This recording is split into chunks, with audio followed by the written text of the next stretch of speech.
진짜 이거 참. 사모님은 치유의 법권.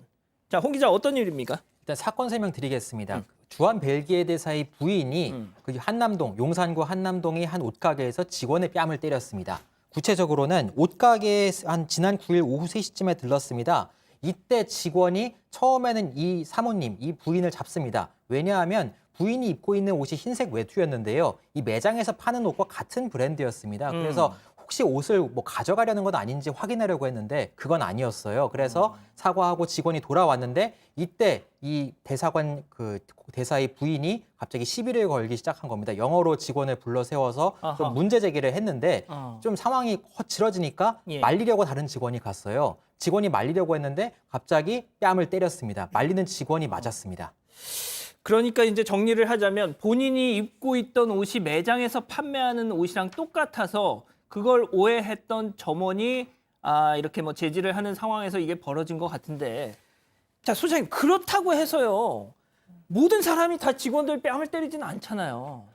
그럼요. 그러니까 이거는 전 이 얘기를 듣자마자 든 단어는 갑질이란 단어가 떠올랐거든요. 그러니까 이거를 본인의 어떤 아래 있는 사람들이라고 생각을 하기 때문에 이런 행동이 나왔다는 생각이 들어요. 물론 이제 옷가게를 갔는데 하필이면 그 브랜드 옷을 입고 있어서 나가니까 그 옷 어디서 났냐 이러면 마치 의심받는 것 같아서 기분은 나쁠 수 있죠. 그러니까 기분 나쁘면 기분 나쁜 정도만 티를 내고 나오잖아요. 그런데 굳이 책임자를 불러서 그걸 말리는 직원의 또 뺨을 때렸다라는 것은 이분이 사실은 요날만 아니라 평소 때 굉장히 오랫동안 어떤 의식을 가지고 있었는가, 본인에 대한 지극한 특별의식을 가지고 있고 나는 당신들보다 훨씬 더 위다라는 생각을 가지고 있었던 것 같은데요.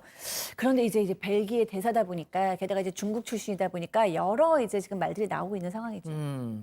자, 그런데 당시 그 매장 직원들 주장에 따르면 이런 상황을 벌이고 나서도 뭐 당당했다.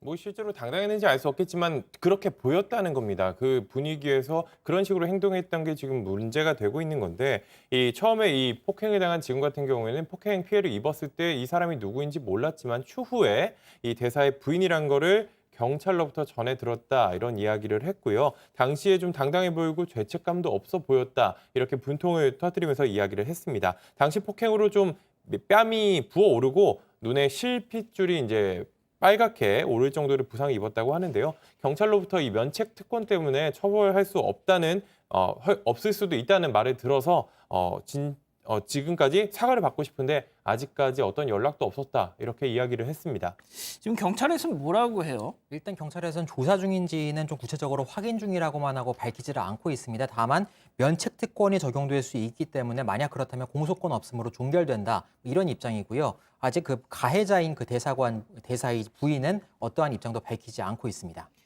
자, 그 변호사님, 영화 같은 데 보면 실컷 나쁜 짓 해놓고 나 외교관이야, 면책 특권 있어 이러면서 그냥 대사관 쏙 들어가는 그런 장면들 있잖아요. 진짜 그러면 이거 진짜 처벌 못 받아요?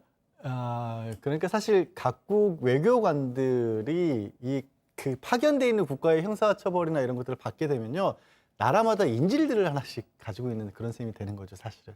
그런 어떤 외교적인 문제점 때문에 모든 국가가 사실상 현대국가가 체결하고 있는 게 외교관들에 대한 면책 특권입니다. 그런데 책임을 아예 봐준다라는 게 아니라 우리 법원이 관할을 행사하지 않겠다, 우리 정부가 이 사람에 대해서 처벌하거나 하지 않겠다는 거고, 자국에서 처벌받는 것까지 면제된다는 건 아니고요.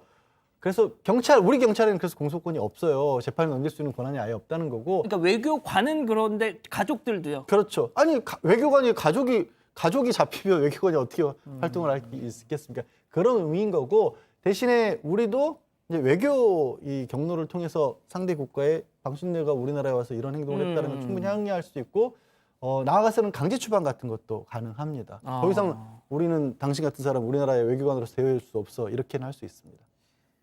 그 예전에 또 이런 사례가 조금 있지 않았어요? 네, 맞습니다.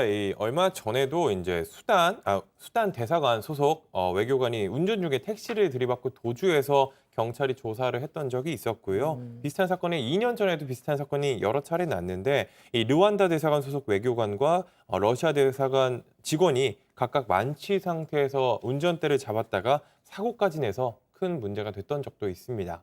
저도 사실 여기 나오진 않았는데 저도 2019년 말에 사우디아라비아 대사관 직원이 음주운전한 사건이 있어서 당시 보도했었는데 공소권 없음으로 종결된 적이 있었습니다. 그렇군요. 알겠습니다.